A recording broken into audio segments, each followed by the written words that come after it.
inona tompoko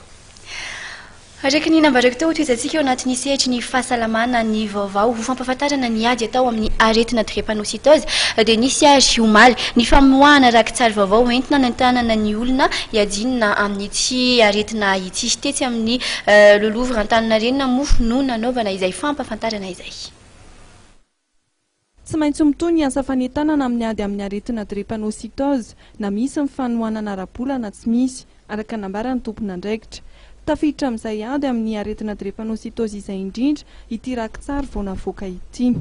Na drepanocytose tsy hoe mitombo ny aretina fa mitombo ny olona voatidy satria ny crise drepanocytaire anankiray raha ohatra hoe tsy mandalo bloc opératoire ohatra fa hoe ampiana rà dia mijanona une semaine amin'ny hôpitaly fotsiny dia fa any amin'ny 15 millions matetika ho an'olona anankiray fotsiny. Izay amin'ny ONG dia raha ohatra ka hoe ny marary voatilinay eo amin'ny ONG LCD en France dia misy ny traitement mensuel izay omenay azy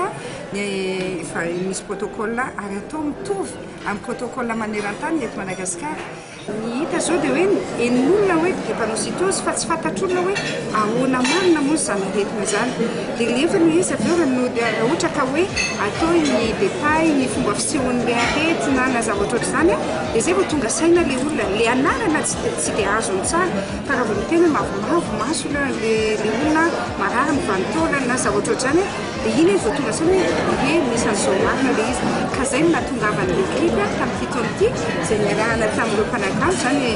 resaka miaraka aminareo io zany divina ivoto na mama mbola eo foana iaresilera ary tsy meky tonga veram-pianoma ny zava-rehetrarehetra dia ary mbola misy ny tohiny satria mbola misy ny festival ny ataony tsy miravoravo tanana tsika malagasy atao artiste koa tsy miravoravo tanana satria tsy rapitso no sitrana ny drepanocytose ary mbola betsaka ny ezaka ary ny zavatra tsy maintsy atao mba hiadina amin'ny aretina io satria mbola betsaka loatra ny ankizy izay mamono aina.